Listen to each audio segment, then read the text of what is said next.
Bonjour tout le monde. Merci d'être présent cet après-midi pour cette conférence magistrale. Mais à ceux qui sont présents ici, mais aussi à ceux qui sont en ligne avec nous. Donc, bienvenue à cette conférence. En fait, on s'est rendu compte qu'on a beaucoup de professeurs chevronnés, des professeurs étoiles qui rayonnent partout dans le monde, mais qu'on n'a jamais la chance d'entendre, qu'on n'a jamais la chance d'écouter. Donc, c'est de ça qu'est venue l'idée de ces conférences magistrales instituées il y a quelques années. Et pour cet après-midi, nous avons le privilège d'écouter l'une de ces professeurs étoiles, la professeure Hélène Carabin. Donc, c'est quelqu'un qui a une distinction, une rare distinction d'être doublement membre de l'Académie canadienne des sciences de la santé et membre de la National Academy of Medicine des États-Unis, titulaire d'une chaire de recherche de Canada et l'une des spécialistes de renommée mondiale dans l'approche Une seule santé. Donc, c'est vraiment un privilège de l'accueillir aujourd'hui à l'école. Donc, je vais laisser la parole au directeur de département, à son directeur de département, Bryn Williams-Jones, qui pourra dire un mot et la présenter davantage. Bienvenue, Hélène, d'être avec nous cet après-midi.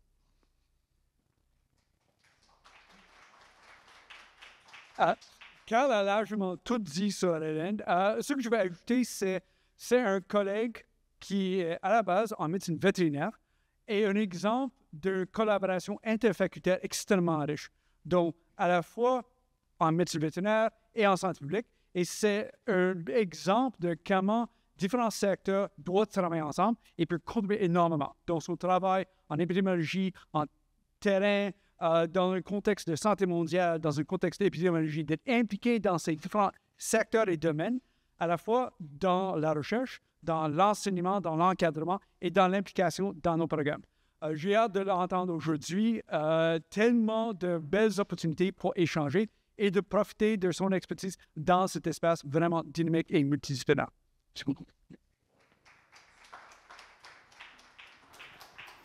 Bien, merci à vous deux. Merci pour l'invitation aussi. Puis là, je ne sens pas du tout de pression. Fait que j'espère que ça va vous intéresser un petit peu mon histoire. Donc, aujourd'hui, ça me permet... Oui, voilà. Donc, je voulais vous parler un petit peu du rôle de l'épidémiologie dans l'approche Une seule santé parce que, bon, évidemment, à la base, je suis épidémiologiste. J'ai fait de l'épidémiologie vétérinaire, puis j'ai fait de l'épidémiologie humaine. Et ce sont quand même des méthodes qui nous permettent d'essayer de commencer à comprendre des liens, des associations causales ou non entre des facteurs dans des systèmes très complexes, où il y a des facteurs animaux, humains, environnement. Puis c'est vraiment pas si facile que ça d'essayer de vraiment bien comprendre les liens causaux, par exemple, entre différents facteurs dans un contexte comme ça. Puis après ça, je vais parler un petit peu plus loin là, de comment on utilise l'approche Une seule santé dans des contextes de santé publique, puis entre autres de la COVID. Donc, c'est là. Mais pour commencer, je vais vous parler un petit peu, je vais vous donner un petit peu de perspective, que les gens se rendent compte de certaines choses. Ensuite, je vais vous donner quelques définitions. Je vais vous donner... des exemples de méthodes épidémiologiques dans un contexte d'une seule santé un peu plus en théorie pour ensuite aller sur 3 exemples de projets sur lesquels j'ai travaillé durant les 6 dernières années. Puis enfin, un mot sur ce que je planifie faire dans les 7 prochaines années. Fait que du point de vue de perspective, puis il y a certains qui ont peut-être déjà vu cette diapo-là, mais j'aime bien permettre aux gens de réaliser que dans le monde, en ce bas monde, on estime qu'il y a au moins 8,75 millions d'espèces vivantes.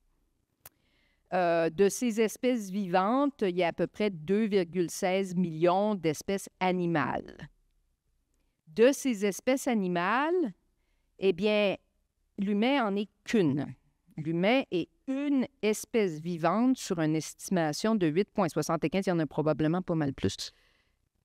Et cette espèce vivante, qui est l'humain, est responsable de la destruction des autres vivants d'une portion d'à peu près 60 % depuis 1970. Alors, l'humain fait partie du vivant. L'humain fait partie d'un tout, mais se croit tout permis et se permet de détruire tout ce qui nous entoure. Et si on continue à fonctionner comme on fonctionne jusqu'à maintenant, donc en ignorant ces liens que j'essaye d'estimer avec l'épidémiologie, on va continuer à détruire tout ce qui nous entoure. Bon, évidemment, il y a le comportement humain, mais ça, c'est une autre histoire. Mais bref, c'est de réaliser aussi qu'il y a des liens entre les humains, les animaux et l'environnement. Puis ça, c'en est une très bonne démonstration, une démonstration négative. Mais il y a peut-être la possibilité de faire le contraire, surtout dans un contexte, dans notre cas, dans un contexte de santé puis de santé publique. Alors, une autre chose que j'aime bien que les gens réalisent, c'est que les agents infectieux, puis c'est ce sur quoi je travaille principalement, bien, ils n'ont pas vraiment de barrière, en fait. Les agents infectieux, leur but dans la vie, c'est de se reproduire. Hein? Alors que ce soit dans une vache, dans un mouton, dans un humain, eux, ils s'en fichent pas mal. Alors, il y a à peu près 63 % des agents infectieux qui infectent les humains, 62 % qui, en fait, ont une origine animale. Entre les animaux de production, il y a à peu près 80 % d'agents infectieux qui se promènent. Puis si on parle des carnivores domestiques, on est à peu près 91 %. Alors, l'humain n'est pas une exception dans le règne animal pour ce qui est des agents infectieux. Puis d'ailleurs, puis ça, c'est un papier qui est sorti il n'y a vraiment pas longtemps, apparemment, les humains sont responsables de plus d'infections vers les animaux que le contraire. Donc, on est toujours, les zoonoses, c'est les animaux qui infectent les humains, nanana. Non, il y a plus de virus qui sont transmis des humains vers des animaux, puis pourtant, l'humain, c'est juste une espèce animale, que le contraire. Fait qu'il faut peut-être commencer à revirer les choses de bord puis se rendre compte que l'humain, c'est une menace pour ce qui l'entoure plutôt que le contraire. Alors, en termes de définition, la COVID a eu une... il y a eu une bonne chose qui a amené la COVID, c'est que ça a permis au monde de s'entendre sur une définition de une seule santé. Je ne sais pas combien de meetings où je suis allée, on s'ostinait pendant 4 jours sur la définition. Là, ça y est, il y a une définition qui a été proposée par ce OLEP, là, c'est One Health High Level Expert Panel, qui définit une seule santé comme une approche intégrée et unificatrice qui vise à équilibrer et optimiser durablement la santé de toutes. Les personnes, les animaux, les écosystèmes, puis dans les écosystèmes, on inclut les plantes. Je ne veux pas lire le reste, ça détaille un peu la définition. Mais la définition vient aussi avec un visuel que j'aime bien qui permet de voir qu'en fait, d'un côté, on a des gens qui travaillent dans des secteurs, des disciplines, puis on a des milieux qui sont plus un milieu environnemental, animal, humain, avec des expertises. Puis d'un autre côté, bien, toutes ces choses-là vivent dans des sociétés. Hein? Il n'y a pas que les humains qui vivent en société, les animaux vivent en société aussi, les plantes aussi, les forêts aussi. Et que ces sociétés-là, bien, elles fonctionnent à différents niveaux aussi. Il y a des sociétés qui sont plus rurales, urbaines, semi-urbaines, etc. Puis on peut penser à des systèmes de sociétés régionales plus globales, mais que tous ces secteurs, disciplines diverses et ces sociétés, puis la façon qu'ils fonctionnent, bien, il faut essayer de les mettre ensemble pour collaborer et coordonner des projets, des infrastructures qui communiquent pour en venir à une seule santé. Donc, c'est de penser aux problèmes et aux solutions de façon intégrée et penser de façon systémique. Donc, quand on fait une chose dans une discipline, dans un petit terrain, ça a des impacts ailleurs sur le reste qui nous entoure. Puis, quand j'ai commencé à réfléchir à cette présentation-là, j'ai dit, bien là, je vais donner une définition d'épidémiologie. Si j'ai une définition d'une seule santé, bien en fait, il y a eu 102 définitions d'épidémiologie qui ont été proposées en 1978 puis 2017. J'ai trouvé ça vraiment quand même très drôle. Dont 93 pour les humains puis 9 pour les animaux. Donc, les vétérinaires, on est quand même on s'ostine peut-être un peu moins. Et puis, bon, quelques exemples. Donc, un manuel vétérinaire de Merck, eux, vont définir ça comme étant l'étude des maladies au sein des populations et des facteurs qui déterminent leur survenue dans le temps. Bon, OK. Puis l'OMS le qualifie comme étant l'étude de la distribution et des déterminants des états de santé ou événements et d'appliquer cette étude au contrôle des maladies et autres problèmes de santé. J'aime bien ces deux définitions parce qu'ils ne réfèrent pas seulement à l'humain. On parle de population, qui, dans ma tête, ça peut être des abeilles, ça peut être des sauterelles, ça peut être des humains ou ça peut être des vaches. C'est pas grave, c'est de l'épidémiologie, on essaie de comprendre les groupes. Bon, là, je ne vais pas aller en détail, mais tu sais, en épidémiologie, quand on essaye de voir si une certaine exposition cause une certaine maladie, bien, il y a toutes sortes de choses qui peuvent arriver qui font en sorte qu'on n'est pas capable de démontrer cette association-là à cause de plein d'erreurs, puis plein de biais. Alors, premièrement, bien, on peut avoir des échantillons qui sont trop petits, fait que finalement, c'est juste la chance qui fait en sorte qu'on trouve une association, mais pas vraiment là. Ça se peut qu'on se trompe dans la mesure de l'exposition ou de l'issue qui nous intéresse, puis ça, je vais en reparler tantôt.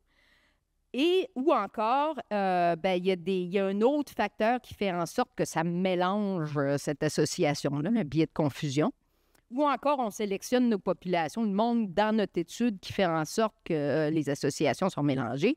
Puis en fait, tout ça fait en sorte que des fois, on ne peut pas faire ces associations causales-là. Sauf que quand on est dans le contexte d'une seule santé, puis dans mon contexte à moi, où on a plusieurs espèces, plusieurs stades d'une maladie, puis qu'on essaye de trouver des facteurs causaux là-dedans, tous ces biais-là peuvent survenir à toutes les étapes du cycle de la maladie que j'essaie d'expliquer, puis des facteurs de risque que j'essaie d'identifier. Fait que, par exemple, si je veux savoir si la construction de latrines me permettrait de contrôler ou est associée de façon causale avec la cysticercose humaine, il faudrait que je sois capable de trouver des facteurs de risque peut-être pour la cysticercose porcine. Puis si la cysticercose porcine est mesurée toute croche, puis l'utilisation des latrines est mesurée toute croche, puis la cysticercose humaine est mesurée toute croche, bien, cette association causale-là ne sera pas mesurée comme il faut. Donc, je vais proposer, par exemple, plus tard, des interventions qui seront basées sur quelque chose qui est faux. Donc, tous ces problèmes de biais qu'on a pour une seule espèce en épidémiologie humaine, on les explose quand on fait de une seule santé parce qu'on se retrouve avec les mêmes problèmes à tous les niveaux. Donc, effectivement, on se retrouve avec des problèmes de biais. Alors, quand on essaye d'appliquer des méthodes d'épidémiologie à toute cette complexité-là, il faut penser à plusieurs éléments. Alors, premièrement, il faut essayer de comprendre des associations qui sont vraiment complexes entre les différents déterminants socio-écologiques, parce que ce n'est pas seulement des déterminants sociaux. Moi, je pense beaucoup écologie aussi, mais il y a les deux, qui vont déterminer les états de santé des différentes espèces qui sont dans notre système. Puis, il faut vraiment penser comment nos différents outils mesurent les états de santé qui nous intéressent. Un exemple, toujours avec la cysticercose, on peut utiliser le même test pour détecter les antigènes chez le porc et chez l'humain. Mais la sensibilité, la spécificité exactement du même test dans ces deux différentes espèces n'est pas du tout la même. Fait qu'on ne peut pas, même conclure quel animal ou humain est infecté avec le même résultat dans les différentes espèces. Et puis, ça se peut que quand on fait nos analyses, les unités épidémiologiques ne sont pas les mêmes. Alors, un autre exemple qu'on avait fait aux Philippines, on essayait de déterminer si l'infection avec un autre parasite, Schistosoma japonicum, chez les animaux était associée avec le risque d'infection chez les humains. Mais c'est sûr que je ne suis pas capable de dire que c'est Fido qui a infecté Bruno ou si c'est l'autre chien du voisin qui l'a infecté. Fait que souvent, le niveau d'infection chez les animaux, on va l'avoir au niveau du village, on va l'avoir au niveau plus large si on veut essayer de déterminer le risque d'infection chez l'humain. Mais ça, il faut faire un devis épidémiologique en conséquence. Fait que souvent, on se retrouve avec des énormes études avec plein de villages si on veut être capable de mesurer l'exposition qui provient des animaux. Puis, évidemment, oui, il y a tous les enjeux de comportement humain qui font en sorte que les gens sont plus ou moins à risque. Mais les animaux aussi ont des comportements.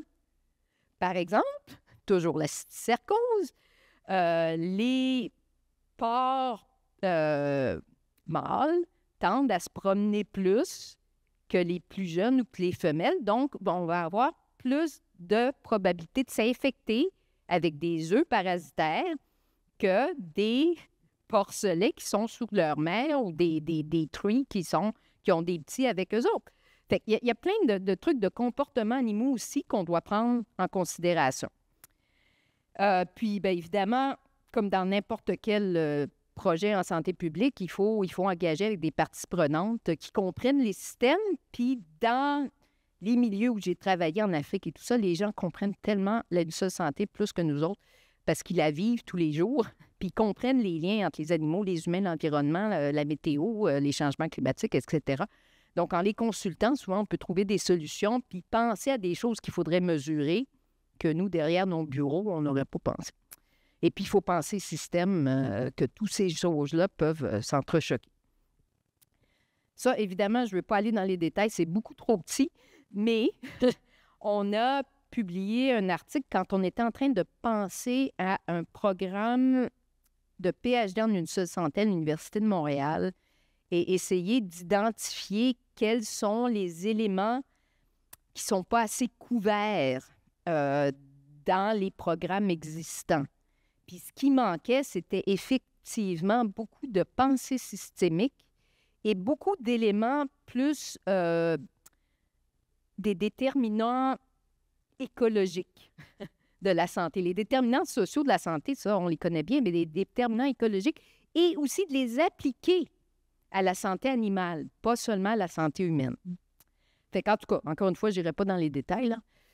Fait que là, je voulais vous donner quelques exemples. Le premier exemple que je vais vous donner, c'est celui justement sur la cysticercose, puis les travaux d'un de mes étudiants qui fait depuis un bon bout, depuis que je suis ici, en fait, pour essayer de dépatouiller les facteurs qui peuvent être impliqués dans la transmission de cette fameuse cysticercose.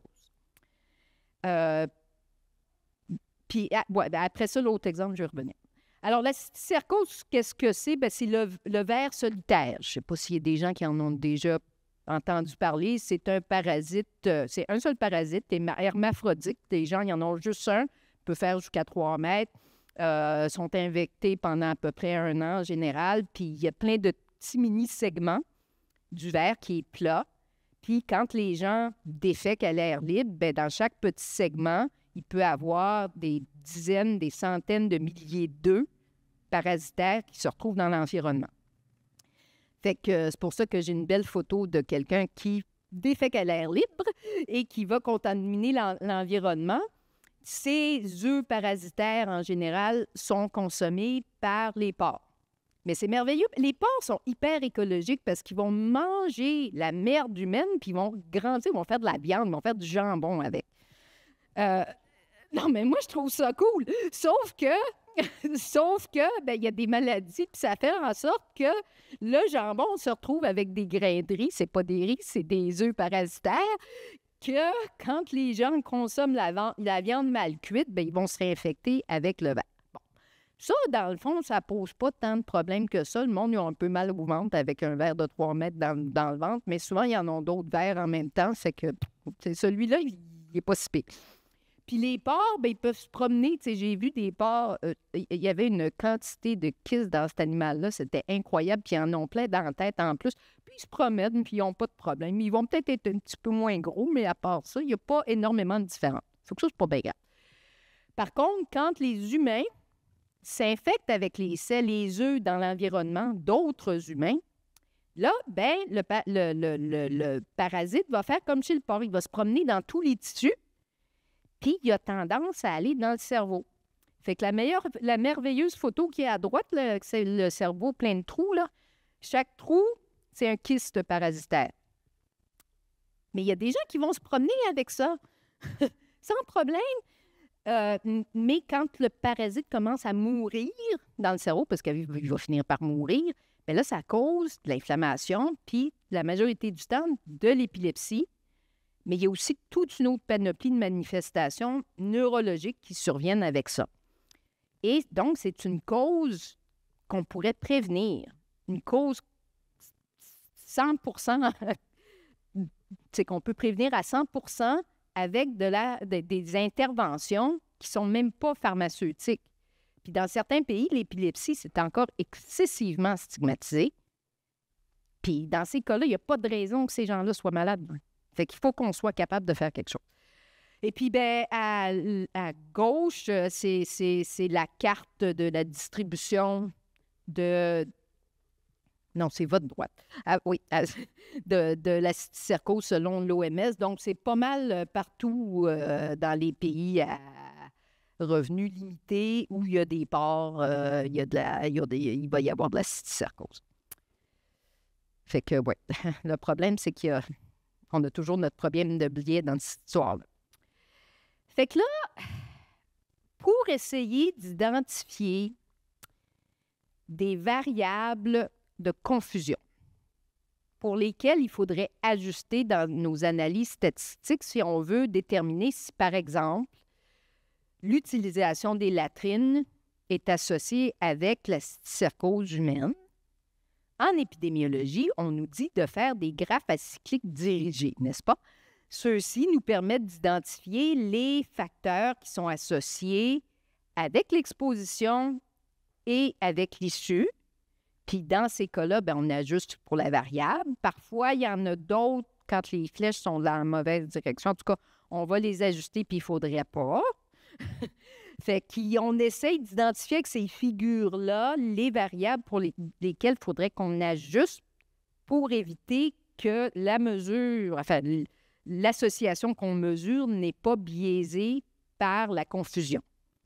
Sauf que, vous voyez bien que ça s'appelle des graphes acycliques. Il y a un A. Moi, mon truc, c'est des parasites qui ont un life cycle, un cycle de vie. Il n'y a pas de A devant. Fait que comment qu'on fait pour déterminer les facteurs de confusion quand tu es supposé être acyclique, puis moi, j'ai une affaire qui est cyclique. Hein? Ben, il y a comme un problème. Tu sais, ça fait quand même 4 ans que mon étudiant travaille là-dessus. Ça n'a pas été si évident que ça. Fait que, en fait, donc, comme je disais tantôt, normalement, on essaye de voir s'il y a une association causale entre une exposition et une issue et on détermine s'il y a des facteurs confondants. Quels sont les facteurs confondants? Les collisionneurs, c'est ces trucs-là qu'il ne faudrait pas ajuster. Si tu ajustes pour ça, ben, tu vas mettre plus de billets. Ce n'est pas une bonne idée. Alors que, dans mon cas à moi, j'essaie de voir si j'ai une exposition qui cause l'infection, mais là, ça se transmet entre un autre puis un autre, puis là, des fois, il y a encore d'autres stades, puis là, comment qu'on va faire? Alors, ben, mon étudiant, en fait, a réussi je ne vais pas aller dans les détails, papa, mais à trouver le moyen de transformer ces cycles, ces graphes qui sont finalement cycliques avec des maladies principalement zoonotiques, en faire des systèmes qui sont acycliques. Alors, dans le papier, on a pris l'exemple de la maladie du virus occidental de West Nile, qui normalement se transmet entre les oiseaux et les moustiques et va aller vers l'humain dans un autre stade. Et puis, le truc pour pouvoir faire ça, il faut qu'on divise le stade qui infecte l'humain, par exemple, si ce qui nous intéresse, c'est l'humain, qu'on divise ce stade-là en 2 temps. OK? Et en ayant, donc, par exemple, le moustique infecté au temps 1, qui va infecter un oiseau, qui va infecter, parce que un autre moustique qui, lui, va infecter l'humain.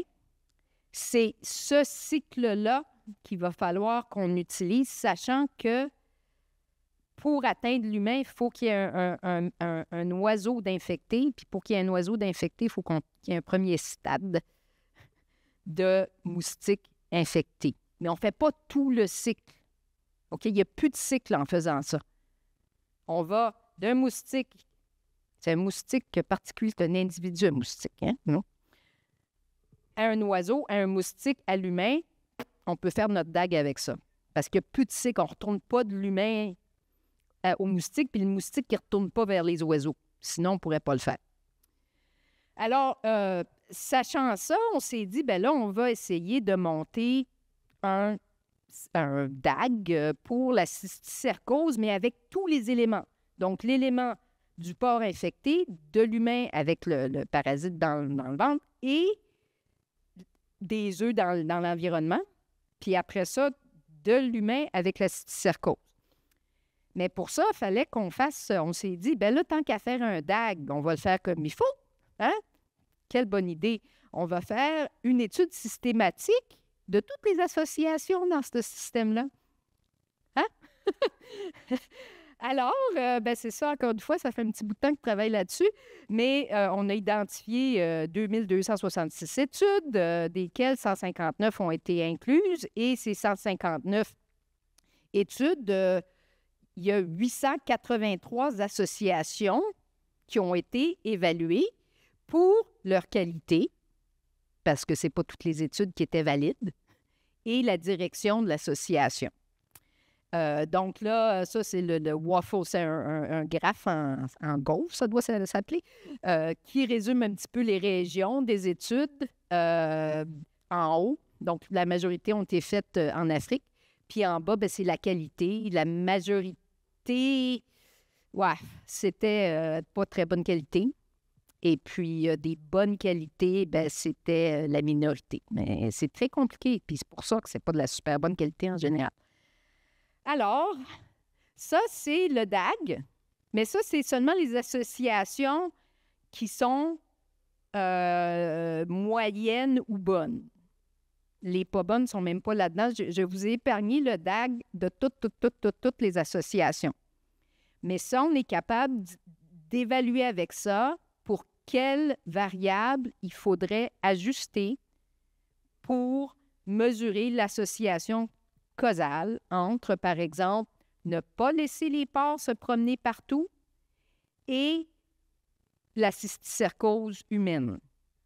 Même si tout ça, ça se rend dans tout un cycle compliqué, là, on est capable de faire ça avec cette approche-là. Fait que c'est là où l'épidémiologie a contribué à comprendre jusqu'à un certain point une complexité qui vient avec l'approche d'une seule santé de tous ces liens qui se font.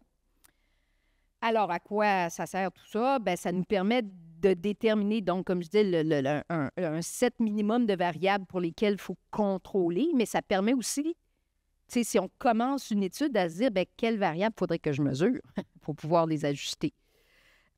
Puis, là, ce qu'il est en train de faire, mon étudiant, c'est de prendre ce truc de fou de DAG, mais le transformer dans un réseau bayésien causal. Puis qu'est-ce que ça fait, ces réseaux bayésiens causaux-là?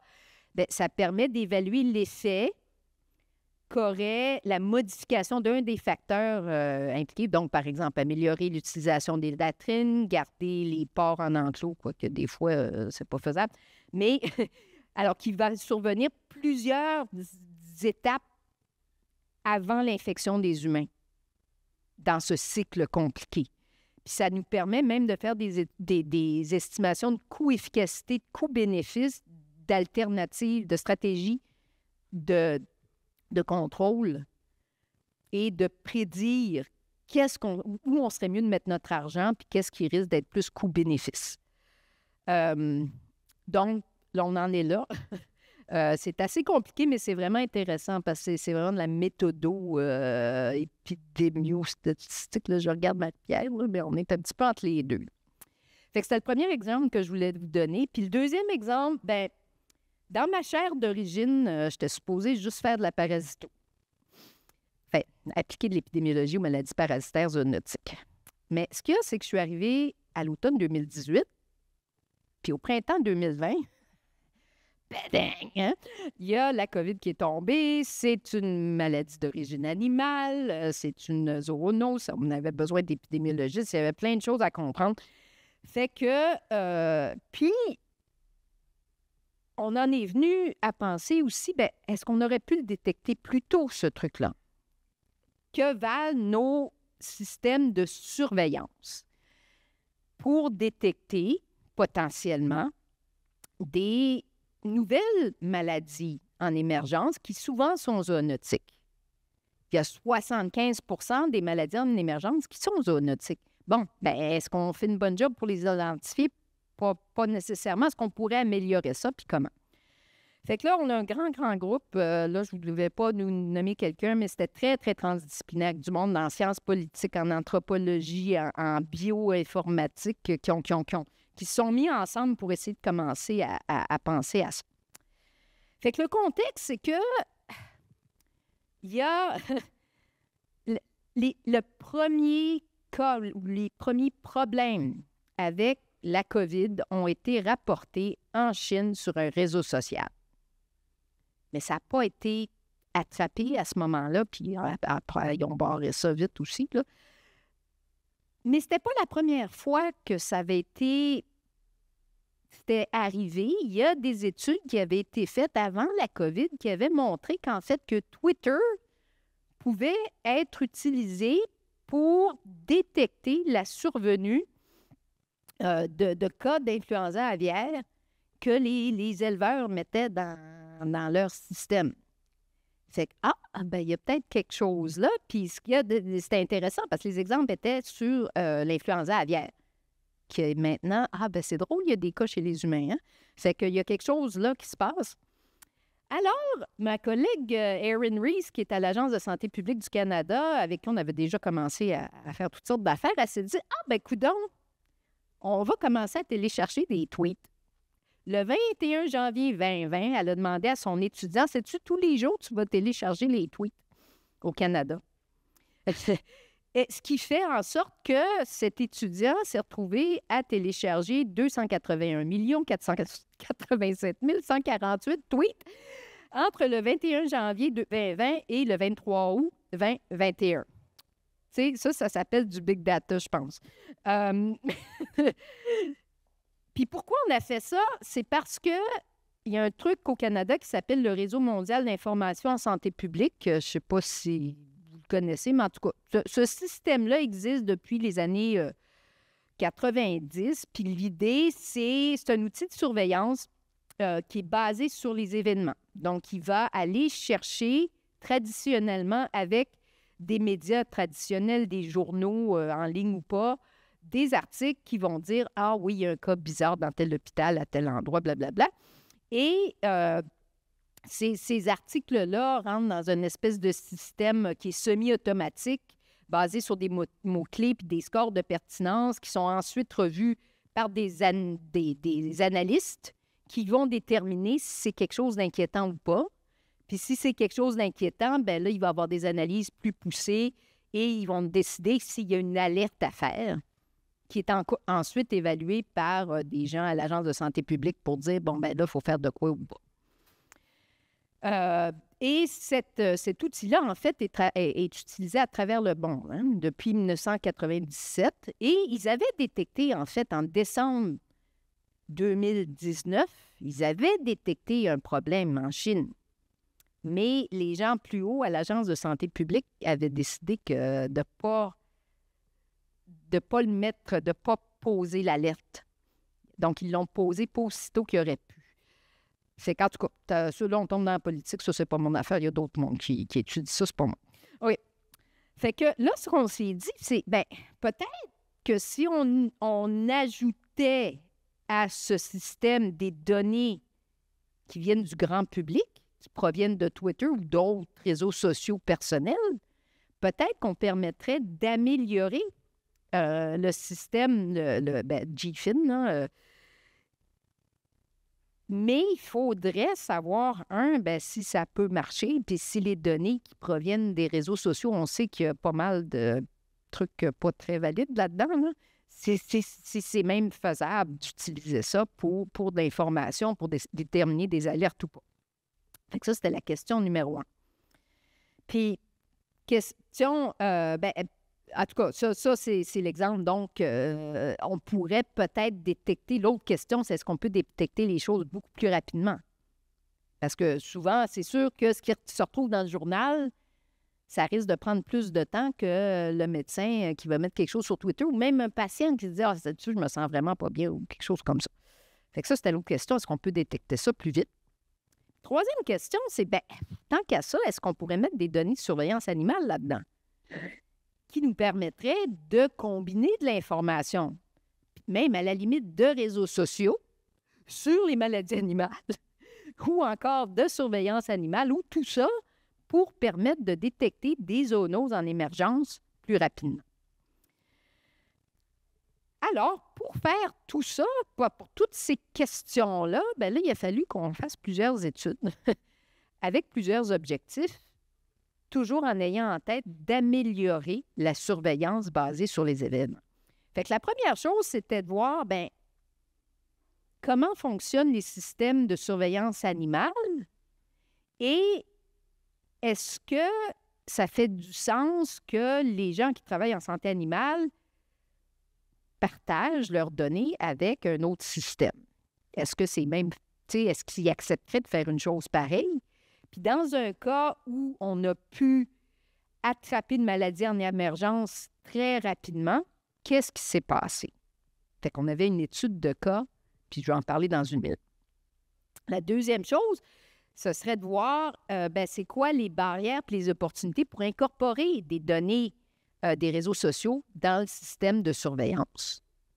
Peut-être que les analystes, ils vont dire « non, oui, moi, je ne ferai jamais ça ». Peut-être que les gens de ce système-là vont dire « non, on ne fera jamais ça ». Est-ce que c'est faisable? Est-ce que ça a de l'allure? Fait que ça, c'était la deuxième étude de... Mais ça, je vais en parler moins. Puis la troisième question, c'est est-ce que l'information provenant des réseaux sociaux peut être utile pour la santé publique? Est-ce que si on est capable d'aller chercher de l'information qui n'est pas juste de l'infodémie, puis des trucs qui sont des mensonges finalement? Fait que là, je retourne à mon biais de misclassification d'erreurs de mesure en épidémiologie. Est-ce que Twitter peut être mesuré de façon valide ou pas, ou est-ce qu'on peut ajuster pour l'erreur de mesure? Puis la dernière question, c'est comme j'en ai parlé tantôt, est-ce que est-ce que Twitter ou les réseaux sociaux permettent d'améliorer la vitesse avec laquelle on peut détecter des émergences?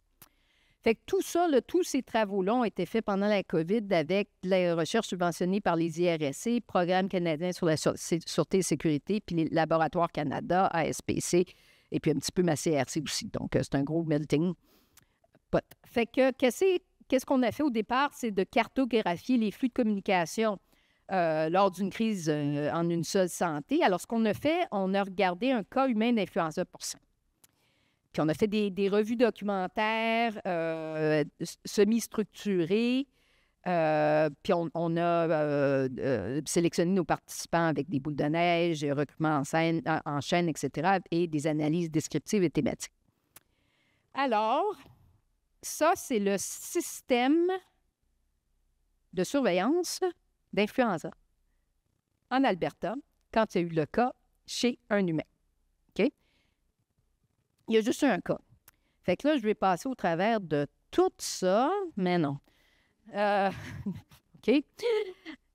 Qu'est-ce qu'on a trouvé? Bon, ce qu'on a trouvé, c'est qu'il y avait des intervenants gouvernementaux, principalement dirigés par la santé humaine publique, puis qui existait quand même une collaboration entre la santé humaine et animale. Puis d'un autre côté, on avait quand même les parties prenantes de l'industrie. Parce que c'est sûr que si on dit « Ah, les porcs infectent les humains », les porcs, ils vont passer...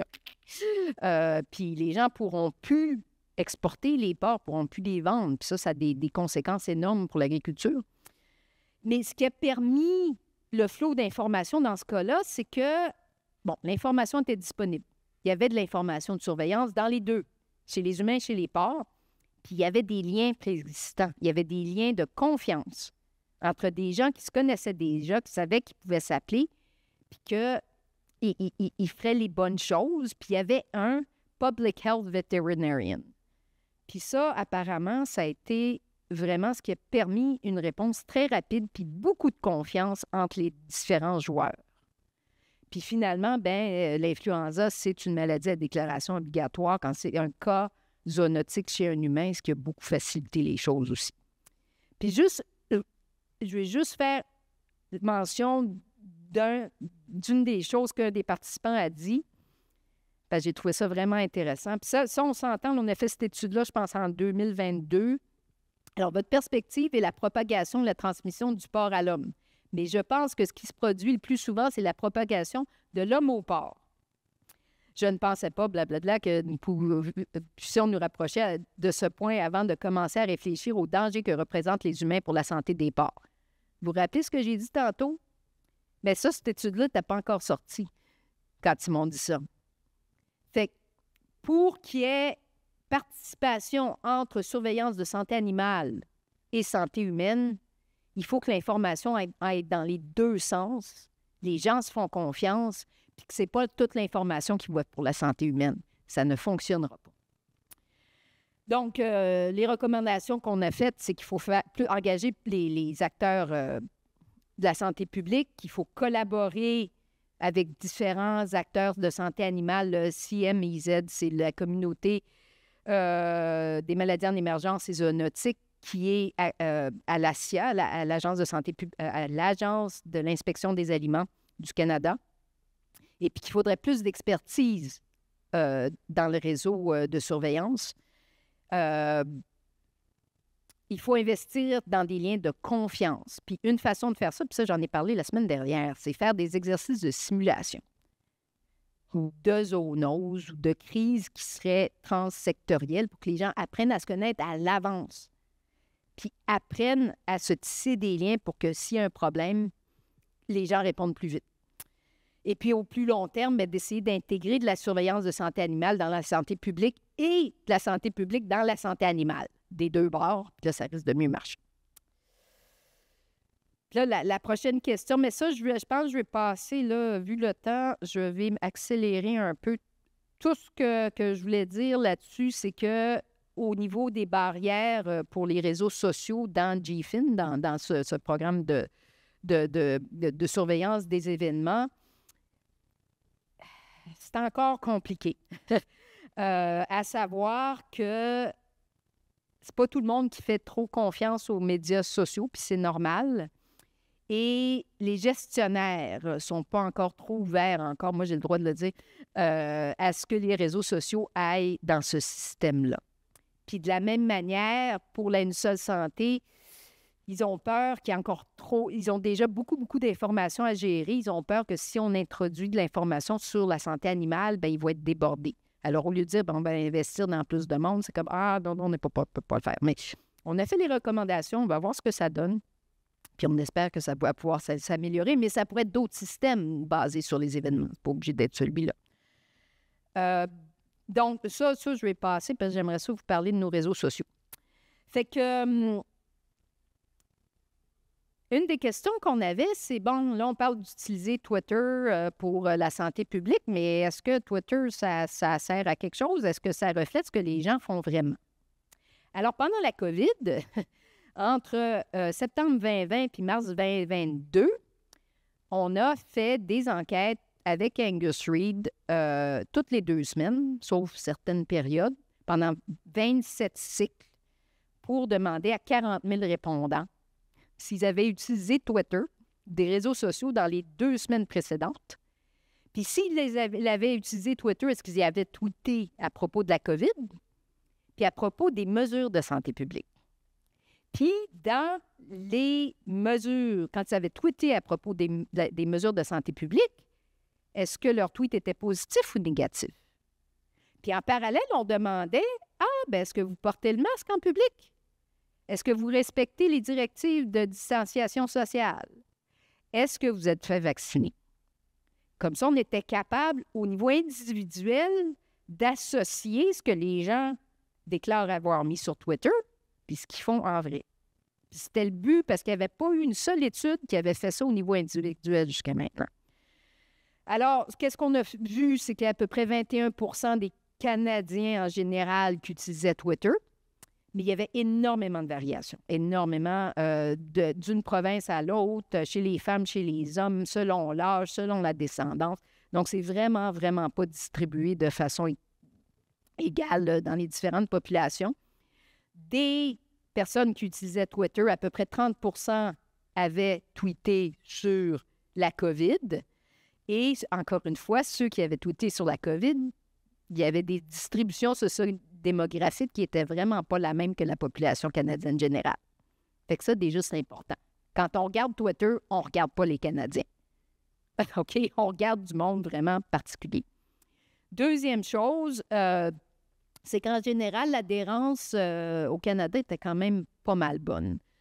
Donc, pour le port du masque, on était autour de 90 % là, pendant 1 an et demi. C'est quand même pas pire, hein? Puis la vaccination, des niveaux semblables. Par contre, quand on regardait la proportion de faible adhérence à la vaccination, en comparant ceux qui tweetent à ceux qui ne tweetent pas, bien, ceux qui avaient tweeté à propos de la COVID, en général, c'était moins fait vacciner que ceux qui ne tweetaient pas ou que ceux qui tweetaient à propos d'autres choses. Ça a diminué dans le temps, par contre, parce que le vaccin est devenu de plus en plus accessible puis les gens ont commencé à être moins frileux à se faire vacciner. Mais encore une fois, juste utiliser Twitter, bien, ça ne représente pas la réalité.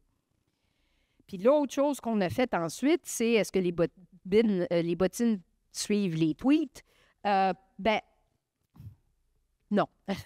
Oui, en fait, oui, je dis non, mais c'est pas... Les gens qui avaient tweeté de façon négative sur les mesures de santé publique avaient une proportion de ne pas suivre ces dites mesures de santé publique beaucoup plus élevée que les gens qui avaient tweeté de façon positive. Puis les gens qui avaient tweeté de façon positive les suivaient encore plus que la population générale, que ceux qui n'avaient pas tweeté tout. Fait que, tu sais, c'est vraiment intéressant de voir qu'on ne reflète pas tout à fait ce qui se passe avec des tweets. Il y avait des différences entre les francophones et les anglophones, entre l'association d'avoir tweeté de façon positive ou négative à propos des mesures de santé publique, le port du masque en particulier, et ce que les gens déclaraient avoir fait pour vrai.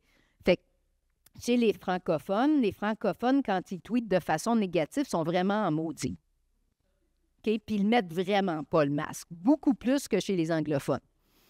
Alors que ceux qui sont de bonne humeur chez les francophones, bien, sont à peu près pareils que ceux qui disent rien.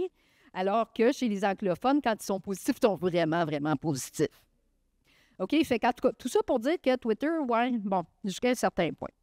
Alors, est-ce que le ton utilisé sur Twitter reflète ce que pense la population? Ben non. Est-ce que Twitter pourrait aider la santé publique? Ben, peut-être jusqu'à un certain point, parce qu'au moins, ça reflète ce que les gens font. Oui, ça ne reflète pas la population, mais ça reflète ce qu'ils font. Sauf que, là, maintenant, on est pogné avec X. Fait qu'on n'est plus pas tout dans Twitter, puis ça ne veut plus du tout dire la même affaire.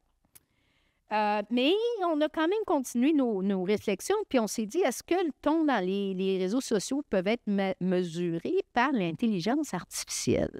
Parce que c'est sûr que si on a plein de tweets, puis on veut l'utiliser dans GFilm, pour la surveillance par les événements, ben, on n'est pas pour lire 450 millions de tweets à la main. Il faut que ça se fasse de façon automatique, mais est-ce que c'est capable une machine de lire si quelqu'un est en maudit? Bon, je ne sais pas. Fait que c'était ça un petit peu le but de... Wow, je sais pas ce qui s'est passé. C'était un petit peu ça le but de cette portion-là, c'est que Erin, donc, on avait fait une étude au départ pour voir si l'index de sévérité des mesures de santé publique était associé avec la transmission de l'infection, avec le fameux ART. Bon, on s'était rendu compte que plus ou moins, puis ça variait énormément d'une province à l'autre, puis on n'arrivait pas trop à... Il y avait des trucs un peu bizarres, fait qu'on s'est dit, bien, peut-être que c'est parce qu'il y a des gens qui sont plus en maudit que d'autres. qui fait en sorte que, oui, l'index de sévérité des mesures de santé publique est très élevé. Donc, tu sais, le gouvernement, il impose des trucs très sévères, mais si les gens sont en maudit et ils ne le font pas, bien, ça ne marchera pas. Fait qu'on aurait aimé expliquer ça avec de l'information sur comment les gens recevaient ces messages-là. Alors, pour ce faire, là, je tombe dans mon biais de mesure, on a regardé 443 tweets qui ont été évalués par un algorithme d'intelligence artificielle basé sur un modèle neuronal. Ne me posez pas de questions là-dessus, je ne sais pas. Et 5 MTurk. Donc ça, c'est des gens qui travaillent pour Amazon, puis c'est des experts à lire des Twitter. Puis, on a fait 801 tweets évalués pour le ton dans les tweets, s'ils sont en maudit ou pas. Puis, on a fait des modèles de classe latente, bayésienne, hiérarchique, que je n'irai pas dans les détails. Ça, je les comprends mieux, par exemple, pour évaluer la sensibilité, la spécificité de l'algorithme pour lire ces choses-là. Fait que, ma petite animation ne marche pas. Bon, fait que finalement, on a trouvé que l'algorithme était vraiment nul pour déterminer le ton. Ça valait à rien. On a soumis à un journal, tout ça, et on dit... puis là, le journal nous a dit, ben oui, mais là, on a ChatGPT. Fait que pourquoi vous utilisez un algorithme? Vous êtes donc ben niaiseux. OK, fine. Fait que, OK. Fait que là, on l'a refait. On est en train de le refaire avec ChatGPT. Puis, on se rend compte que là, le tableau, c'est la sensibilité, la spécificité de l'algorithme pour classer le sujet. Est-ce que les gens parlent de vaccination, de port du masque ou de distanciation sociale? L'algorithme n'était pas pire. Puis ChatGPT, ça va être dans ces eaux-là aussi. On ne l'a juste pas complètement terminé les analyses. Mais pour le ton, ChatGPT, il se situe, donc les lettres, là, E, A, B, ça, c'est nos MTurk, c'est nos humains.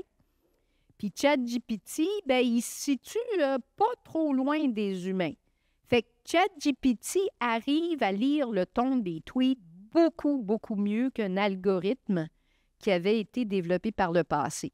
Fait que peut-être qu'avec ChatGPT, ça pourrait devenir utile d'utiliser, ben, pas Twitter, on s'entend avec X maintenant, tu oublies ça, mais d'autres alternatives éventuellement pour déterminer si les gens tendent à être plus ou moins de bonne humeur avec ce qui se passe dans la société, puis donc informer la santé publique. Bien, est-ce qu'il faut changer notre message? Est-ce qu'il faut mieux contrôler, pour mieux contrôler la transmission? Fait que là, l'autre question qu'on avait, puis là, vraiment, posez-moi pas de questions, c'est mon matheux, là, mon gars dans mon postdoc qui était en informatique, là, qui a monté tout un modèle super compliqué de IA pour essayer de déterminer si, quand on ajoute de l'information des réseaux sociaux, on peut détecter l'émergence d'un cas de COVID dans les régions sanitaires au Canada plus rapidement que ce que GFIN pourrait faire. GFIN, que les articles traditionnels pourraient faire. Puis la réponse, encore une fois, je n'irai pas dans les détails, c'est oui. D'ajouter de l'information provenant de gens qui parlent de symptômes associés à la COVID sur Twitter, 10 jours avant les déclarations officielles du premier cas de COVID dans une région, on arrive à le détecter 10 jours plus tôt avec ça, ou améliorer la détection de façon considérable. Puis on l'améliore encore plus si on ajoute là-dedans les tendances de recherche dans Google du monde. Tu sais, ils recherchent, c'est quoi les symptômes de la COVID? Bon, on arrive à détecter ce qui va se passer 10 jours plus tard dans cette région-là, beaucoup plus rapidement, avec beaucoup moins d'erreurs, justement, en termes de sensibilité, spécificité, en ajoutant les réseaux sociaux. Fait que oui, il y a beaucoup de cochonneries dans les réseaux sociaux, mais il y a peut-être une voie pour améliorer la surveillance au niveau populationnel quand même.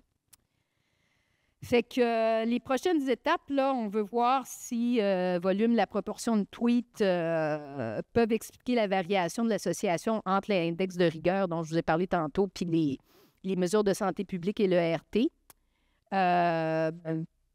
Est-ce que la prochaine étape, c'est est-ce qu'on pourrait utiliser les réseaux sociaux dans un contexte d'une seule santé? Est-ce qu'on peut l'utiliser pour regarder à la fois ce qui se passe chez les animaux et les humains? Je ne sais pas, ce serait intéressant. Puis, les animaux de compagnie, ça, c'est mon prochain but, là. Il n'y a pas de système de surveillance chez les animaux de compagnie. Il y en a pas. Je sais pas. Qui c'est qui dort avec son chat dans la face le soir? Hein? OK? Bon. Je veux dire, la promiscuité entre les animaux et les humains, c'est quelque chose, là.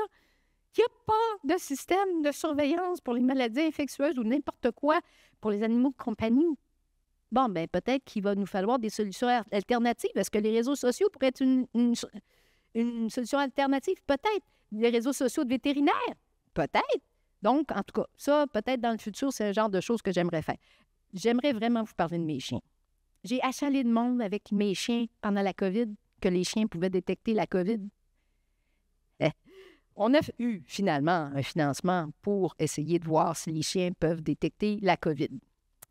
Mais le but, c'est de voir, moi, étant épidémiologiste, je veux savoir c'est quoi la sensibilité et la spécificité du chien pour détecter la COVID comparée au PCR.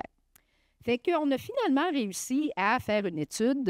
Ça a été compliqué, mais il a fallu qu'on le fasse en Ontario parce qu'au Québec, il n'y avait pas moyen. Mais on a échantillonné 2400 personnes qui étaient dépistées pour le SRAS-CoV-2 entre octobre-décembre 2021. Puis on a utilisé 3 chiens, puis leurs maîtres, qui ont été formés, qui ont été créancés. Créancement, c'est leur apprendre c'est quoi l'odeur de quelqu'un infecté avec la COVID. Et on a pris des échantillons, donc puis on a vu si les chiens étaient capables de détecter la COVID à partir d'échantillons de sueur des gens qui s'étaient fait détecter, donc, dans cet hôpital-là. Dans l'hôpital, il y avait eu 121 positifs au PCR, 2220 négatifs, sachant que le PCR, c'est pas parfait comme test non plus. Il n'y a pas un traître test parfait dans le monde. Peut-être l'autopsie. Bon. Mais le rendu là, tu sais... En médecine vétérinaire, c'est pas grave. Mais en médecine humaine, je pense que je peux pas trop dire ça. OK. Alors là, je vais vous faire une petite vidéo de comment ça marche d'entraîner un chien. Est-ce que j'appuie juste sur le prochain? Ça devrait-tu partir tout seul? OK. Allez.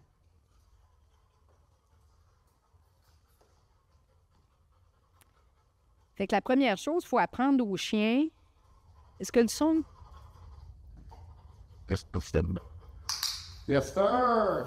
Il faut apprendre aux chiens que quand il va sentir ou il est supposé sentir, s'il fait la bonne affaire, puis que quand il entend un clic, c'est que c'est la bonne affaire. Parce que si tu lui donnes des gâteries tout le temps, il va devenir obèse. Oh. Deuxième, il fallait qu'il apprenne à s'asseoir sur le tapis après avoir fini sa tâche. Troisième, c'est de lui montrer c'est quoi l'odeur de quelqu'un d'infecté avec la COVID. Ça, c'est pareil. Il faut qu'il arrive à trouver qu'est-ce qui sent quelqu'un qui est infecté avec la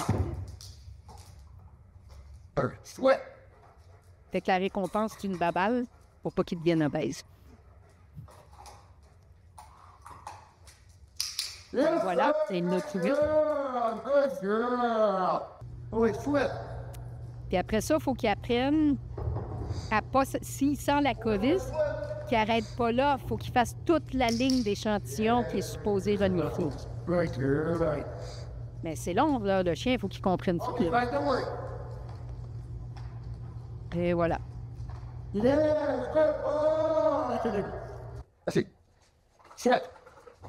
Bon, là, on l'a mis en accéléré. Ça va être bon.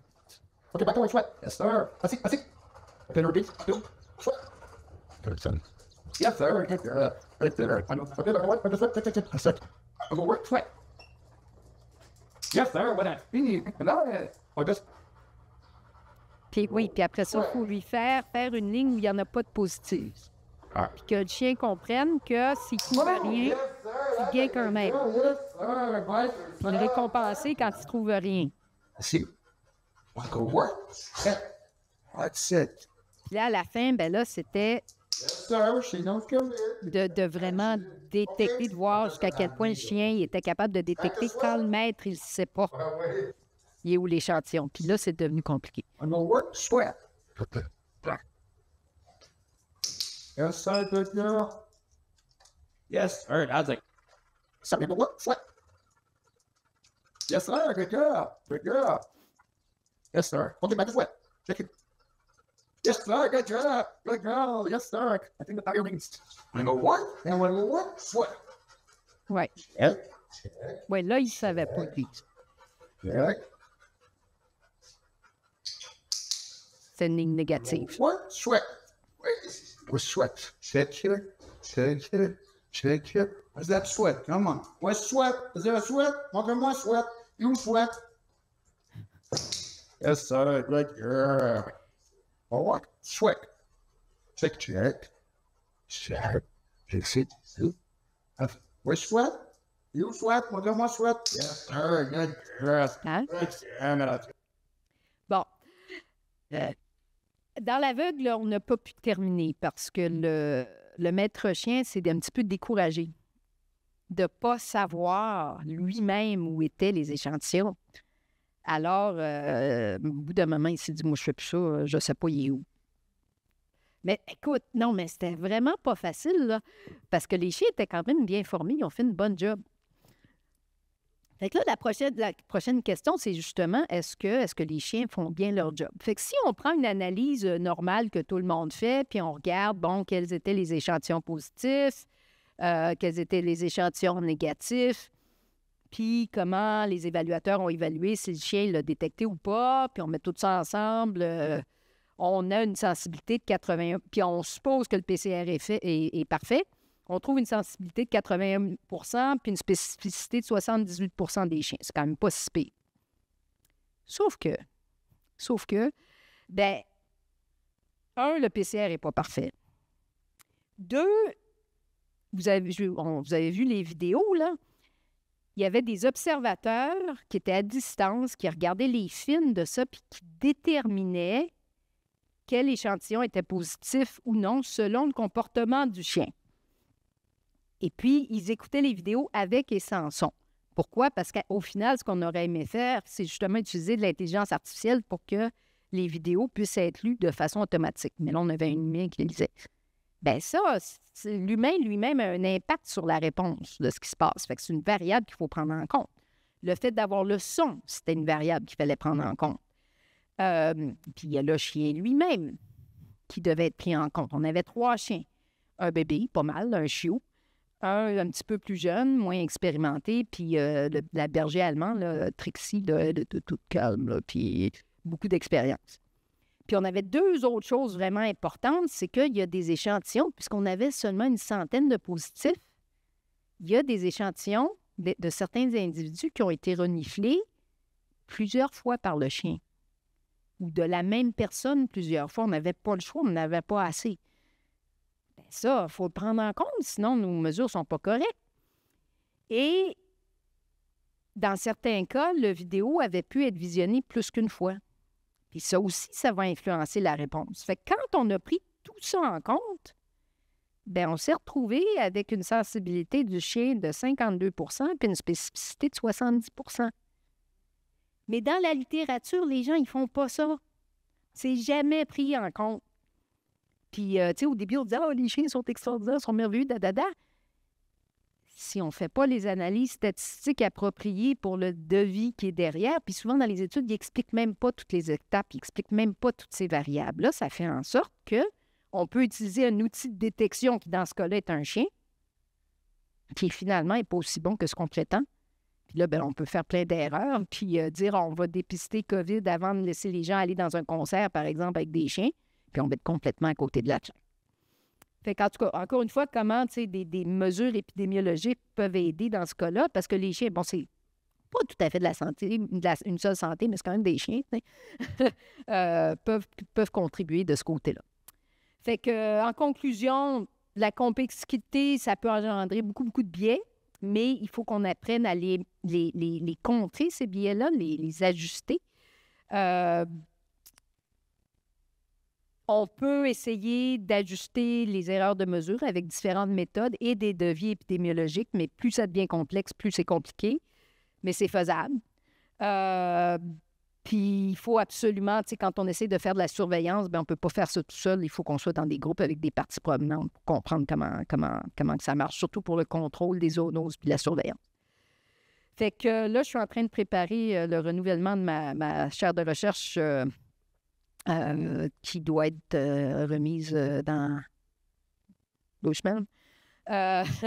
C'est qu'est-ce que j'aimerais faire pour la suite? Bien, c'est commencer à regarder les zoonoses parasitaires au Canada dans un contexte d'une seule santé, donc avec toutes les différentes espèces et les biais, puis on est déjà dans les biais, je ne vous raconte pas.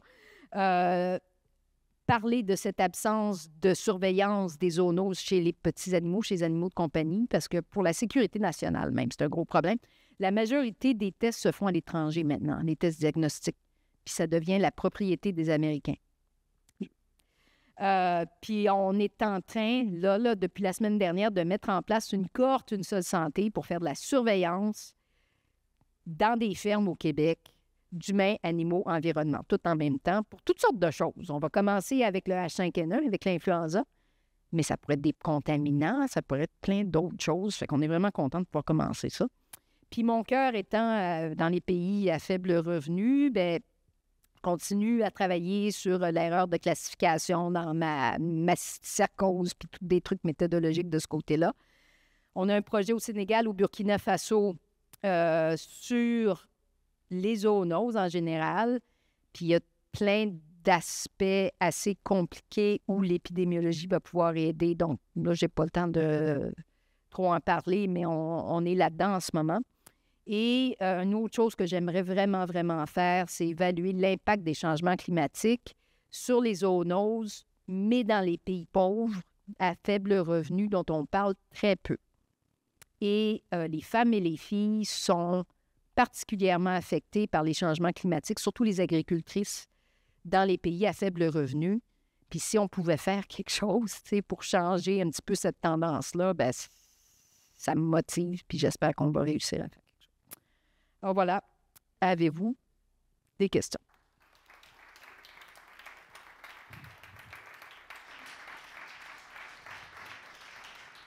Alors, tout d'abord, professeur Carabin, merci beaucoup au nom de toutes les personnes présentes et des quelques dizaines qui sont aussi en ligne. Je vais ouvrir la période de questions. On va faire à peu près une 30aine de minutes de questions. J'inviterai les gens dans la salle à venir au micro, puis je vais aussi en avoir un qui va circuler. Puis on va prendre les questions en ligne aussi s'il y en a.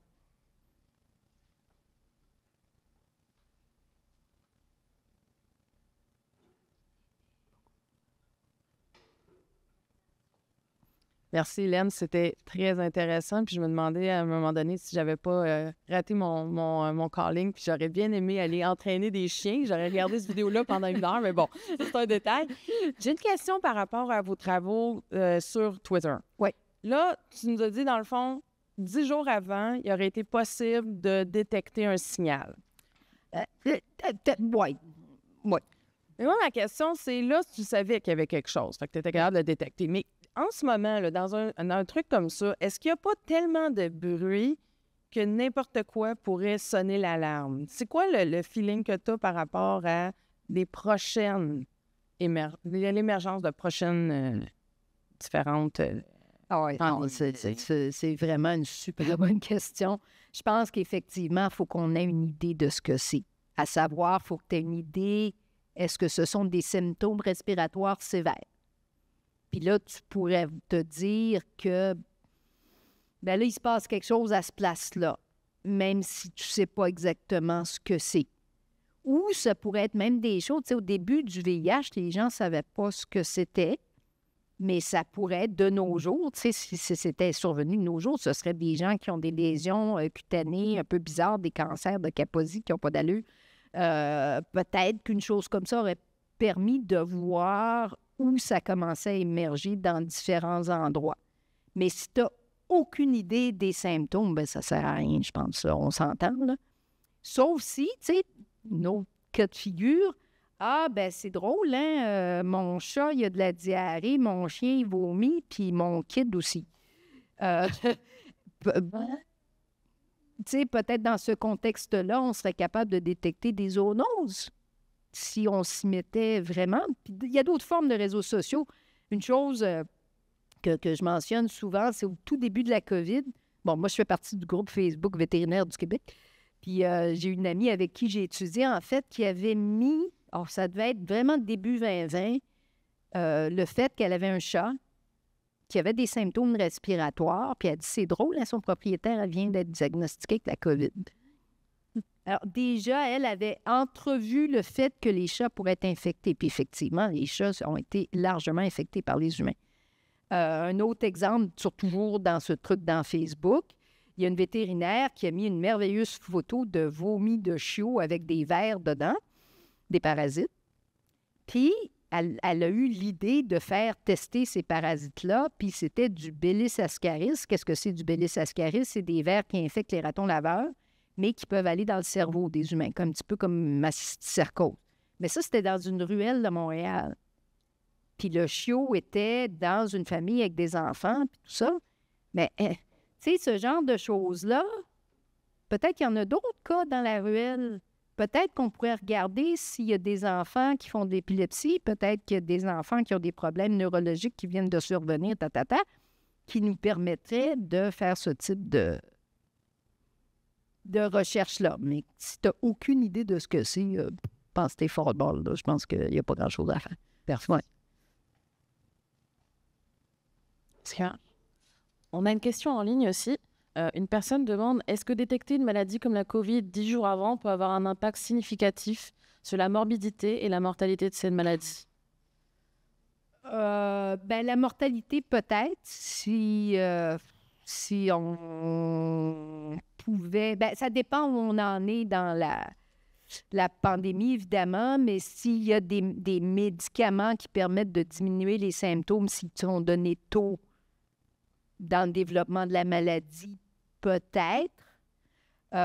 Puis ça permettrait potentiellement de réduire la morbidité, mortalité, mais c'est plus, à mon avis, de permettre à la santé publique de mettre plus de mesures dans la région où ça semble augmenter pour diminuer la transmission. Je le verrais plus comme ça, l'avantage de détecter plus tôt que c'est en train... Parce que c'est déjà arrivé, hein? Si on le voit sur Twitter, c'est que c'est déjà là. C'est juste que ça permet peut-être de limiter la transmission. Oui, Louise Padvin, département de médecine sociale et préventive, merci.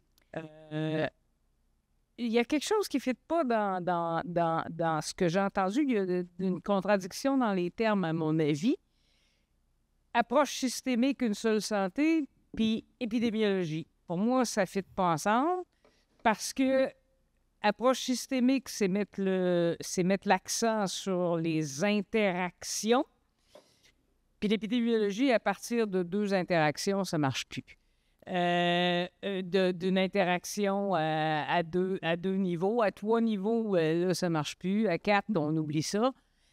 Donc, pour moi, la complexité des approches systémiques, c'est vraiment regarder les interactions puis comprendre ce qui se passe dans les interactions d'ordre supérieur. Comment tu résous ça? Oh, ouais, je vais résoudre ça demain matin, moi, là. Je pense qu'il faut y aller par étapes, en fait. Puis essayer de comprendre déjà des associations simples jusqu'à quel point elles sont biaisées, puis de rajouter une couche de complexité et peut-être de système à la fois pour voir si tu es capable de faire une association entre les 2 niveaux qui n'est pas biaisé. Puis là, tranquillement, tu peux peut-être essayer de rajouter une autre couche, puis voir jusqu'à quel point tu es capable de faire ces associations-là. Mais je pense qu'on ne peut pas faire tout d'un coup puis tout régler le problème. Alors déjà, juste de faire en sorte qu'un cycle, avec un système qui a foncièrement un cycle, je peux l'analyser comme si ce n'était pas un cycle pour au moins voir quels facteurs il faut que pour lesquels il faut que j'ajuste, qui peuvent être à différents niveaux. Pour moi, c'est déjà un petit peu un système. Mais l'analyse systémique comme telle, jusqu'à maintenant, est plutôt qualitative aussi. Hein? Moi, je serais vraiment curieuse de voir si on peut amener là, je le ferai pas, là, j'ai assez de choses à faire, mais ce serait vraiment intéressant de voir jusqu'à quel point on peut mieux mesurer ces connexions transsystémiques là, et transdomaines là, dans des réseaux qui sont hyper complexes. Mais je pense que c'est important aussi de diviser ces associations-là une à la fois, puis de voir si on est capable de les mesurer comme il faut. Si à la base, on mesure tout croche, ça ne sert pas à grand-chose. Fait que l'épidémiologie me permet au moins que dans mes petits, dans chacun des éléments du système, c'est pas mesuré tout croche. Ce serait ça ma réponse à la question piège. Professeur au département de gestion, évaluation et politique de santé ici à l'école. Merci infiniment pour la présentation, hyper passionnant. Je rejoins un petit peu la remarque de Louise, pardon. En fait, moi, je suis microbiologiste de formation. J'ai quitté le laboratoire parce que je trouvais ça un peu trop étroit. En même temps, je viens d'un pays du Sud où le troupeau précède la vie. Donc, moi, j'ai grandi, je suis né à côté d'une vache, quoi, en gros. Et je vois mal ma mère venir déclarer que sa vache est malade. C'est une fin de non-recevoir. Donc, ce qui fait, c'est que ça me pose beaucoup de problèmes, enfin, deux problèmes. Le problème de la mesure. Qu'est-ce qu'on mesure dans ces milieux-là? Deuxièmement, vous l'avez très bien souligné tout à l'heure, la dimension de la confiance, qui pour moi, dans ce que je fais actuellement, c'est la dimension de la gouvernance. Dans ces milieux-là où il n'y a pas de lien de confiance, en même temps, vous arrivez avec une question, dire aux gens, oh, attendez, on va vous montrer comment ça marche, mais en même temps, c'est leur mode de vie depuis toujours. Qu'est-ce qu'on mesure finalement? Donc, la dimension anthropologique là-dedans. Voilà, merci. Ah ben, c'est une très bonne question. Puis la mesure anthropologique doit être intégrée à tout ce qu'on fait. Donc, si on veut essayer de faire un système de surveillance basé sur les événements dans un contexte de votre mère avec la vache, ben d'abord, il faudrait lui parler à votre mère. Puis d'abord, il faudrait voir si ça l'inquiète, la santé de sa vache. Puis il faudrait voir, bon, est-ce qu'elle serait prête de partager l'information? Puis sinon, ben ça ne marchera pas, mon affaire. donc, oui, il faut effectivement absolument intégrer les communautés puis discuter avec elles dès le départ. Sinon, à mon avis, ça ne sert pas à grand-chose. Puis d'ailleurs, avec, Alexis est là, avec le projet Illuso, là, on est en train de travailler avec les communautés à déjà essayer de savoir c'est quoi leur priorité. Alors, dans les pays en général, la priorisation des zoonoses se fait dans des bureaux, dans la capitale, avec des hommes, en général, on va s'entendre, des hommes qui sont au pouvoir puis qui décident qu'est-ce qu'il y a à prioriser comme zoonose pour le pays. Ils n'ont jamais demandé l'avis de ta maman de c'est quoi qu'elle pensait qui était la priorité pour la santé de sa vache. Elle n'a pas besoin de mettre un nom sur la maladie, ça, on s'en fiche. Mais est-ce qu'elle s'inquiète que les veaux vont mourir? Est-ce qu'elle s'inquiète que le lait des grumeaux? Est-ce qu'elle s'inquiète que la vache, si elle ne mange pas? Bien, là, on est en train de déterminer les critères qui inquiètent le plus les femmes et les filles du point de vue de santé animale, santé humaine et d'éléments un petit peu d'environnement. Puis avec ces critères-là, on va essayer d'identifier, quelle maladie pourrait peut-être être associée avec ça et proposer des solutions qu'on va développer avec les femmes et les filles. Si on veut que ce soit durable, il ne faut sûrement pas, nous décider ce qui va marcher, là, c'est complètement ridicule à mon avis. On essaye de faire un exercice de priorisation des zoonoses qui sont faites par elles, pour elles, dans ces communautés-là. Évidemment, avec l'accord des hommes, parce que ça non plus, ça ne marchera pas si c'est juste les femmes qui décident de ça. Voilà. J'espère que ça répond. Ouais.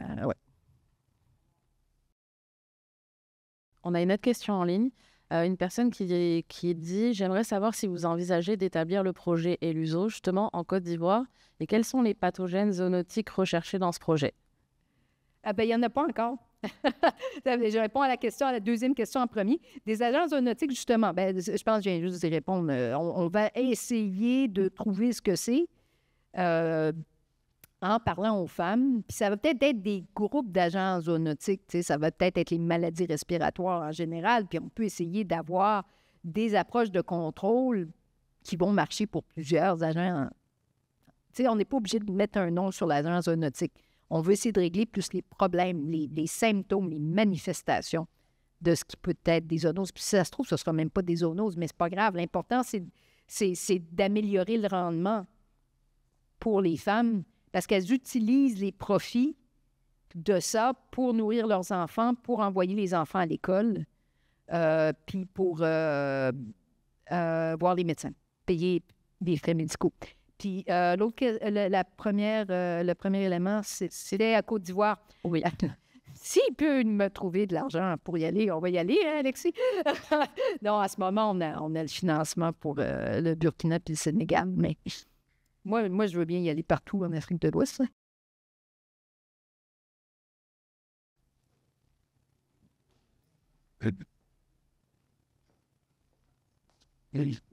Oui, merci Hélène pour la présentation. Moi, j'ai une question de curiosité. Donc, la piste des réseaux sociaux, donc je trouve ça très, très, très, très original, intéressant. Mais je me posais la question, l'accès à ces données, est-ce que ces organisations-là qui sont quand même très jalouses de leurs données, est-ce qu'elles sont généreuses à partager ça aux fins de recherche? Et puis l'autre question corollaire, c'est pourquoi X? Est-ce qu'il y a un potentiel avec d'autres réseaux sociaux aussi qui vont être exploités comme Facebook, par exemple? Bien, je pense qu'en fait, merci pour la question, c'est une très bonne question. Puis bien, ces deux questions-là sont reliées, en fait. La raison pourquoi on avait fait Twitter, c'est parce qu'on pouvait en télécharger de façon gratuite, sans problème. Il y avait un certain nombre qui était téléchargeable, tu sais, tous les jours. Puis c'est ça qu'Aaron avait décidé de demander à son étudiant. Puis il n'y avait pas de problème, c'était public. Par contre, les autres plateformes, soit il faut payer, soit il y a d'autres ententes à avoir. Je suis sûre que quelque chose comme Meta, ce serait drôlement plus difficile. X, je ne veux même pas essayer. Je pense qu'on s'entend que c'est plus du tout ce qu'était Twitter, là. Qu'est-ce qu'on avait essayé aussi? Comment? Non, c'était avant, là. Ça n'existait pas encore Threads, mais ça, peut-être que ça va devenir quelque chose de plus intéressant. Mais effectivement, il y a toutes sortes d'enjeux de coûts, mais aussi même d'accès puis d'éthique. Alors là, quand on a fait le projet Twitter avec l'Agence de santé publique, il y a eu toute une discussion, bien là, peut-être que Bryn pourrait en parler plus. Est-ce que l'utilisateur Twitter réalise que l'information qu'il partage de façon publique peut être utilisée pour des fins de recherche? Puis est-ce que c'est éthique? Puis là, je ne vais pas m'embarquer pour je ne sais pas, là, lui, il est là. Est-ce que c'est éthique d'utiliser pour des fins de recherche quelque chose que les gens ne réalisent pas vraiment si ça l'est ou si ça ne l'est pas, mais qui mettent ça quand même complètement pour le grand public que n'importe qui peut lire? Donc, il y a tous ces enjeux-là, puis je pense qu'il n'y a pas encore de réponse à ça. Mais quelque chose comme mes vétérinaires du Québec, j'ai l'impression que c'est le genre de choses que je pourrais demander au groupe. Est-ce qu'on pourrait utiliser ça? Est-ce qu'ils me diraient oui ou non? Je ne sais pas. Mais c'est une bonne question, puis c'est un des problèmes. Ou solution, je ne sais pas. Oui? Allez-y.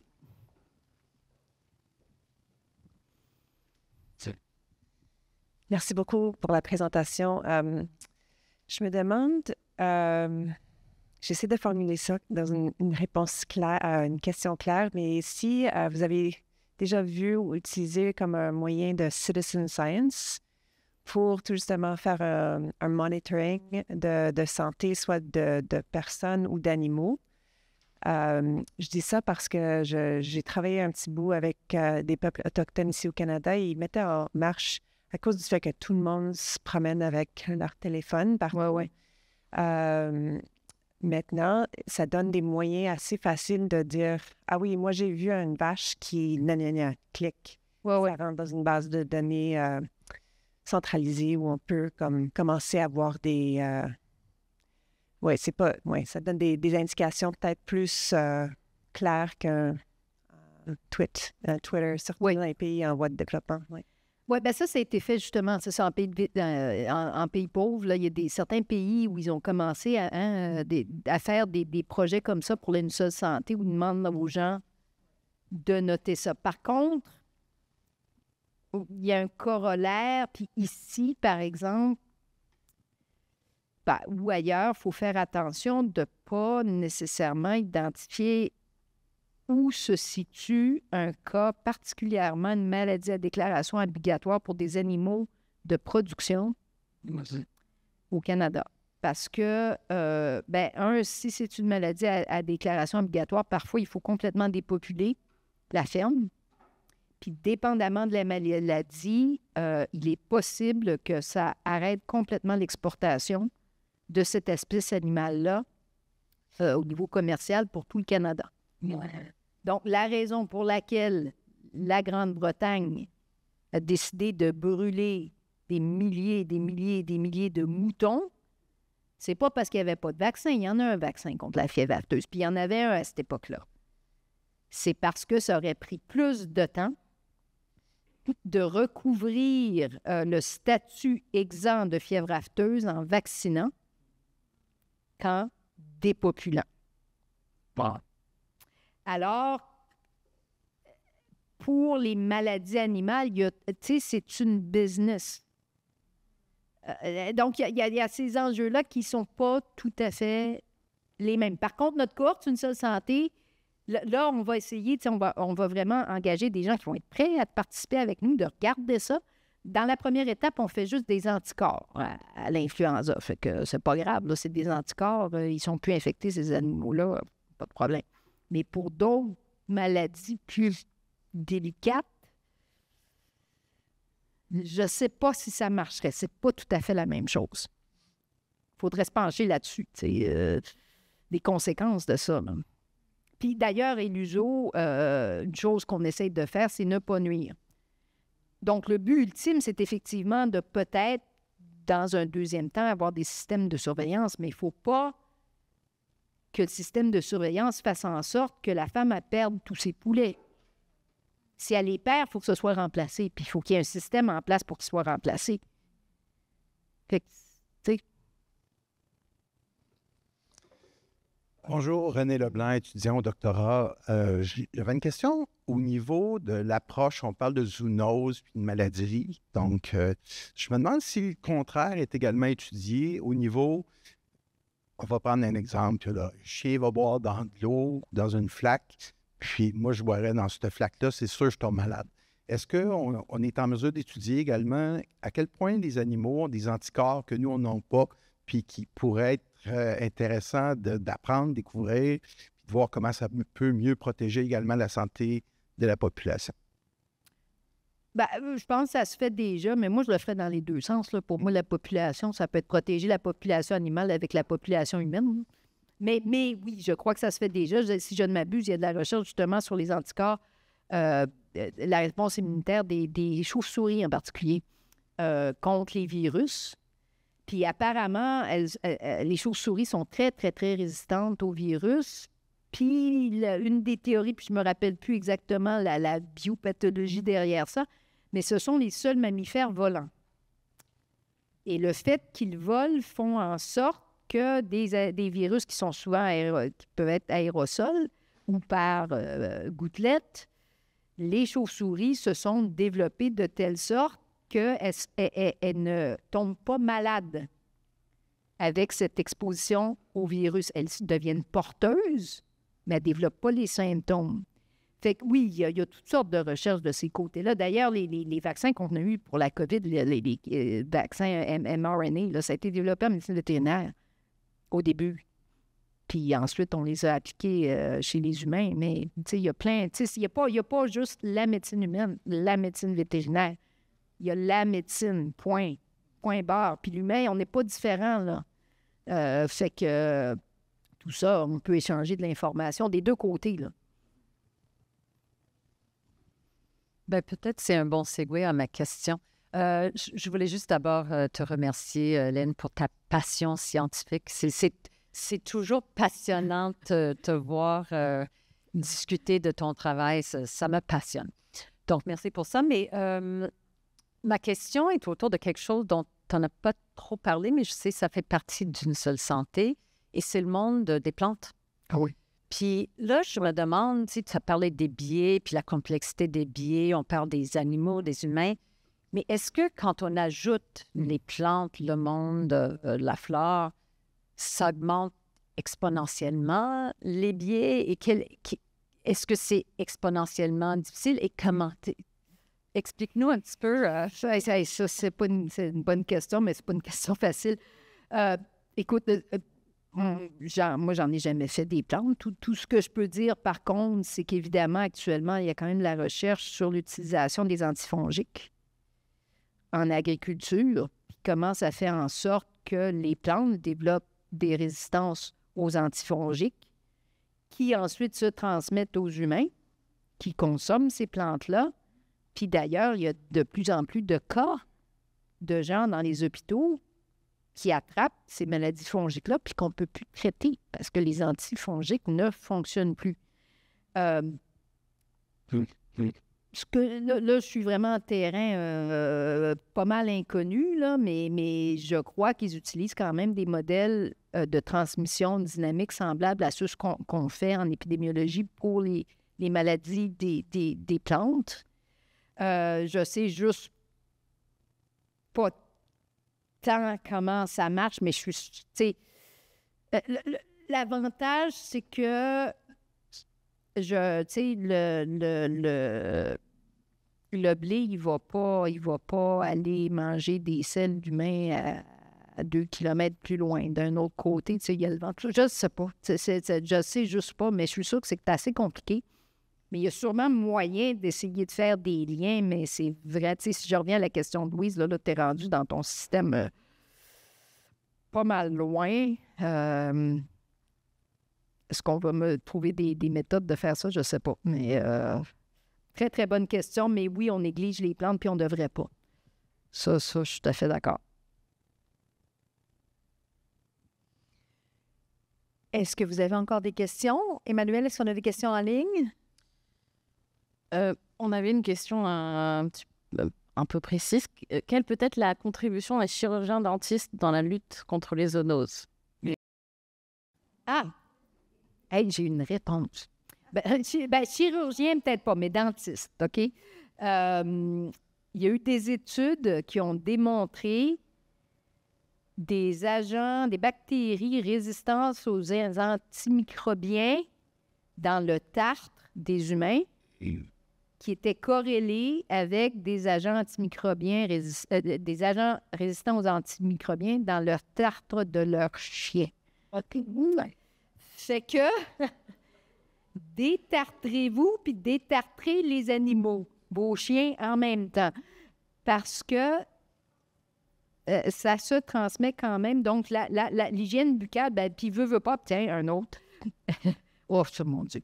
Je ne sais pas si ça marcherait, mais c'est sûr qu'il y a plein de cochonneries dans la gueule des chiens et des chats. Là. Fait que je ne sais pas. Si on pourrait s'organiser pour avoir une meilleure hygiène dentaire des animaux en même temps que celle des hommes, peut-être que ça pourrait permettre de contrôler certaines choses. Mais en tout cas, les agents résistance aux antimicrobiens, ça a été démontré. Il y a des études là-dessus. Je ne sais pas si ça répond, mais... Est-ce que vous avez d'autres questions? Sinon, on va clore la période de questions et on va remercier encore une fois notre conférencière. Merci beaucoup, c'était très intéressant.